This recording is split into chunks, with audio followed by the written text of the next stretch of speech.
Okay? Welcome to Sir Win's Accounting Lectures. Today, magkakaroon tayo ng pen and paper video problem solving patungkol sa Lecture 07, Government Grant Related to Asset. Actually, nasa description ng video lecture na ito yung mismong problem under discussion. Kung gusto mong sagutan ng solo at balikan ang lecture na ito kapag tapos ka na, mas mabuti. Kasi, ang accounting ay natututunan not by mere listening but by you doing the problem solving. Pero kung may sagot ka na nga, simulan na natin. So again, Lecture 07, Government Grant Related to Asset. And here is our problem. On January 1, 2027, Julia Gonzalez Corporation received 8 million as government grant related to a machinery purchased on the same date at a cost of 12 million. The useful life of the machinery is 10 years with no residual value. On January 1, 2029, the entire amount of the government grant became repayable due to lack of compliance with the conditions attached to the government grant. Required. Prepare the journal entries using number 1, deferred income approach, number 2, deduction to asset approach. Okay? Yung problem natin sa government grant, ang sabi is related to asset. Bakit nga ba yun yung tawag? Sapagkat meron kang kailangang i-construct or i-purchase na asset. In this kind of problem, let's say yung machinery, di ba? Yun yung kailangang bilihin ni Julia Gonzalez Corporation. Kaya ang tawag dun sa grant, related to asset. Ngayon, in order to solve for this kind of problem, merong dalawang approaches na ginagamit. The first one is deferred income approach, kung saan separately ipinapakita mo yung income from government grant. At yung ikalawang approach naman ay tinatawag na deduction to asset approach, sapagkat hindi mo na makikita yung income coming from the government grant, but rather, diretso itong dinideduct sa asset na kinonstruct or pinorchase mo. Para maintindihan yung ating sinasabi, simulan na natin sagutan itong problem. Okay? Sabay natin gagawin yung dalawang requirement nga pala, by the way. So, para makita nyo side by side. Okay? Sulat natin dito sa number 1, yung journal entry. Kapag ang ginamit natin is itong tinatawag nga na deferred income approach. Ayan. At dito naman sa lower part nitong ating papel, okay? Dito natin naman ipapakita yung mga journal entries kung sakaling ang ginamit ay deduction to asset approach. Ayan, sige, magsimula na tayo. Okay? So una, ang sabi doon sa problem, okay, bumili siya ng machinery. So therefore, entry noong January 1, 2027, okay, debit machinery kasi bumili siya Okay? Amounting to 12 million. And then you are going to credit cash amounting to 12 million. Kung sakaling deduction to asset approach, yung pag-acquire mo nung asset, same lang yung magiging entry. So, uulitin lang po natin yung ginawa natin kanina. So, we are going to debit machinery, okay, amounting to 12 million. And we are going to credit cash for 12 million. Okay? So, yan na yung entry as you acquire the asset. And then after that, nakatanggap ka nga ng 8 million coming from the government, 8 million. So what will be our entry? Using deferred income approach, on the same date, you are going to debit cash amounting to 8 million. Okay? At dahil nga deferred income approach, you are going to credit the deferred income. So credit, deferred, okay? Government grant, yan. Income or any other account title amounting to 8 million. Basta mahalaga dito, may deferred income ka. Okay?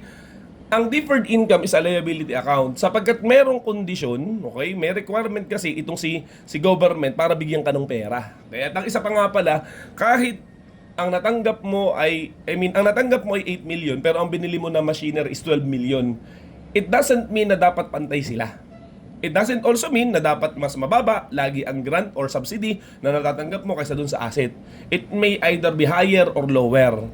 Basta ang punto natin, okay, nakatanggap ka lang ng pera, pwede bilang subsidy. Hindi naman sinabing 100%. May mga pagkakataong, oo, pantay sila. Pero wag mong i-correlate talaga straightly na kung ang grant ay 8 million, dapat yung bibilhin mo na asset ay 8 million kasi sasabihin mo dole out. Pwede namang tulong lang. Okay, so much for that. Ngayon, kapag ka deduction to asset approach, ano ang magiging entry doon sa natanggap mo na pera coming from the government? So, syempre, debit cash amounting to 8 million. Pero dahil nga yung approach is deduction to asset, you are going to credit the asset account, which is the machinery, amounting to 8 million. Okay, so basically, yun na po ang entry natin on the date of the grant. Ngayon, dahil ito ay asset, magkakaroon nito ng depreciation at year-end. So what will be our entry noong December 31, 2027? Okay, kuha na po tayo ng calculator. The cost of the asset, sabi dito, yung machinery ay 12 million. Okay, so 12 million at ang kanyang useful life is 10 years. So therefore, we have to divide it by 10. So the annual depreciation is 1.2 million. So ang entry dyan, debit depreciation expense. Okay, machine and credit accumulated depreciation machinery. Okay, or machine. Ayan, 1,200,000. Ngayon, kapag related to asset yung grant, kung kailan mo ginagamit or unti-unting nare-realize yung asset, dun mo din ngayon i-recognize yung deferred income. Ang ibig sabihin, di ba't merong ang deferred grant income, di ba? So after 1 year, dahil nagamit mo na rin yung machinery, itatransfer mo na yung liability na yun into income. Therefore, there will be a subsequent entry kung sakaling deferred income approach. You are going to debit deferred, okay, government grant income, ayan, and you are going to credit income from government grant. Kasi hindi na nga siya deferred. Magkano? Di ba 8 million talaga ang natanggap mo na deferred government grant, yung natanggap mo sa gobyerno? Dahil 10 years yung life ng asset, you have to divide it by 10. So therefore, you will be having an annual recognition of income amounting to 800,000. Okay? Maliwanag po ba tayo kung sakaling deferred income approach? Kung sakali namang deduction to asset approach, okay? Magkakaroon din tayo ng depreciation at year-end. So therefore, December 31, 2027. Ang pagkakaiba nila, okay, iba yung value ng machines mo dito. Dahil nga, in-offset mo kaya nga deduction to asset. To get my point, 12 million yung iyong machinery na binili, pero dahil nakatanggap ka ng 8 million na grant, lumalabas ang value ng machinery mo, 4 million lang. So therefore, yan lang account title na yan, yung value na yan lang ang ating i-depreciate. So we are going to debit depreciation expense, machinery, and we are going to credit accumulated depreciation machinery, okay?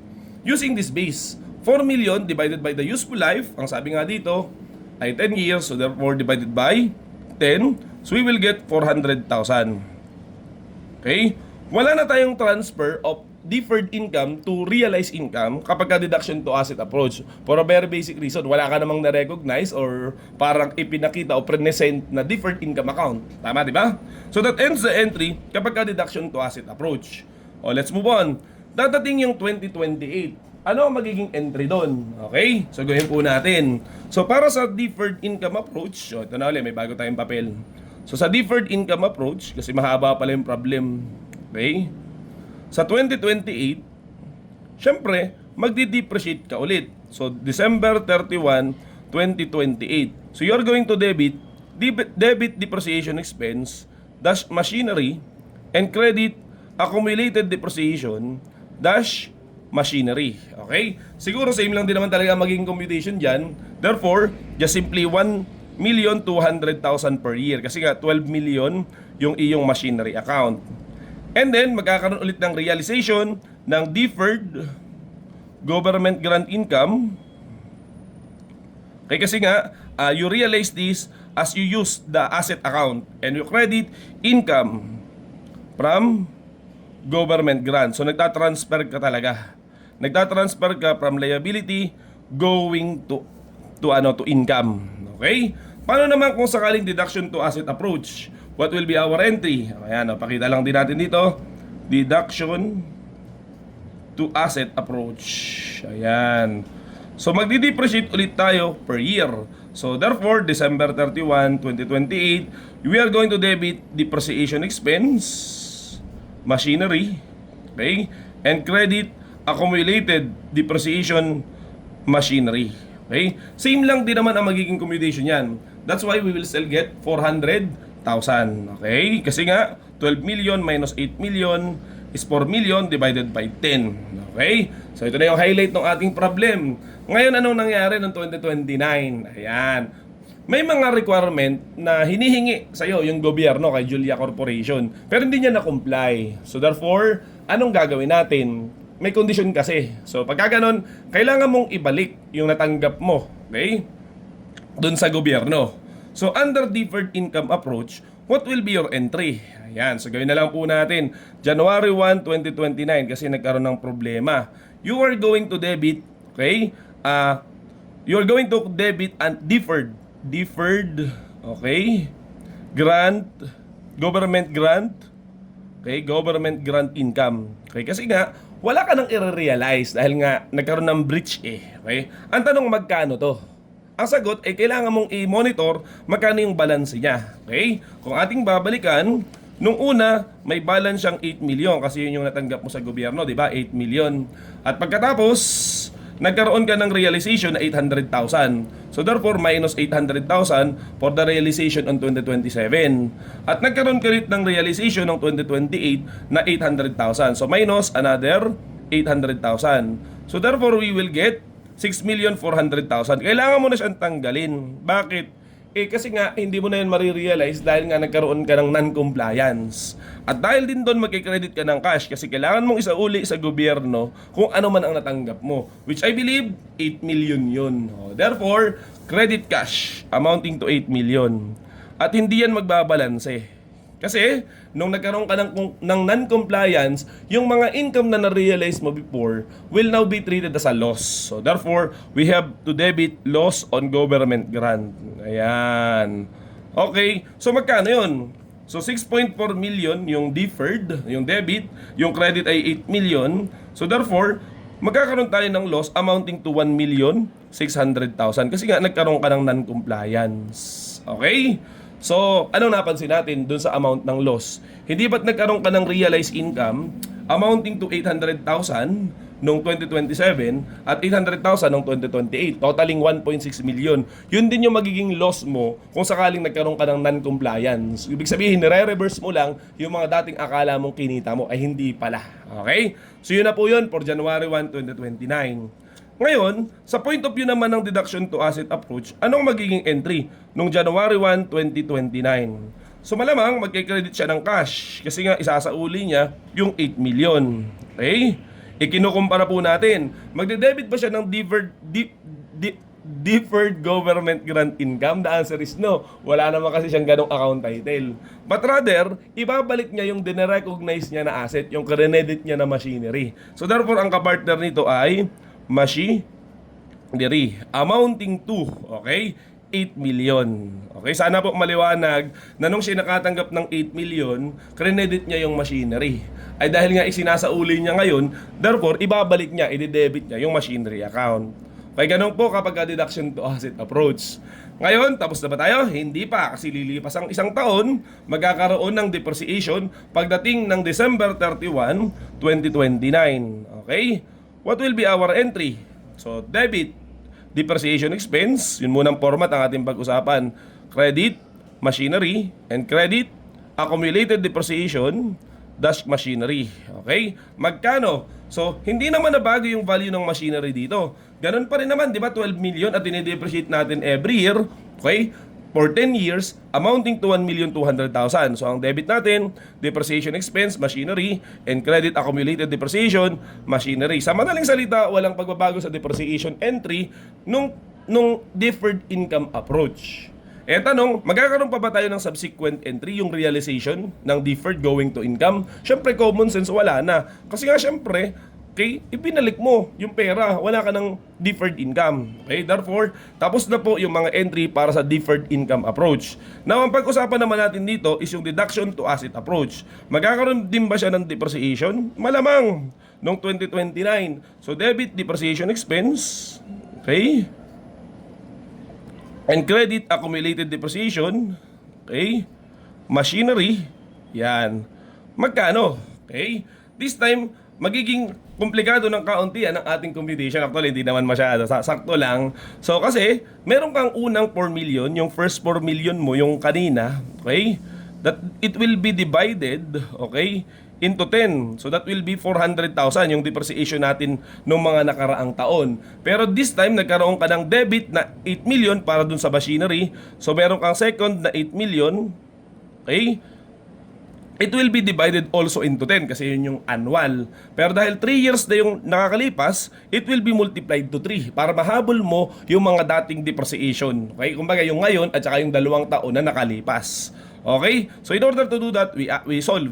So 8 million, okay, divided by 10 times 3. So we will get the total depreciation of 2.4 million. Okay? For the reversal of the grant. And then we add. So totaling 2.4 million plus 400,000. So the total is 2,800,000. That will be our depreciation for 2029. 2,800,000. Okay?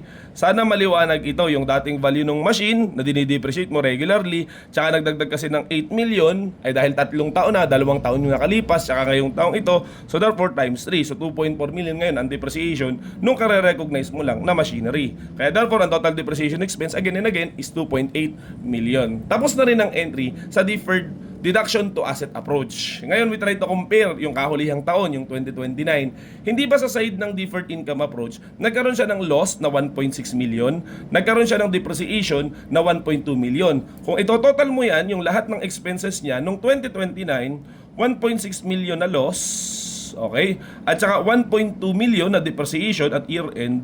So, ang total ng kanyang expenses is 2.8 million. Kapag deferred income approach, 2.8 million.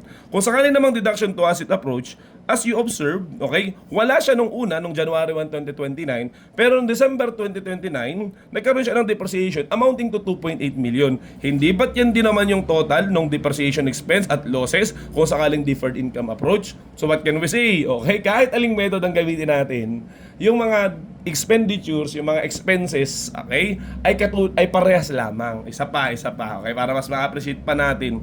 Di ba dito sa deferred income approach, balik tayo sa 2028. May depreciation expense siyang 1.2, may income siyang 800,000. So pag pinag-minus mo to, anong lalabas? Hindi ba't meron kang net expense na 400,000?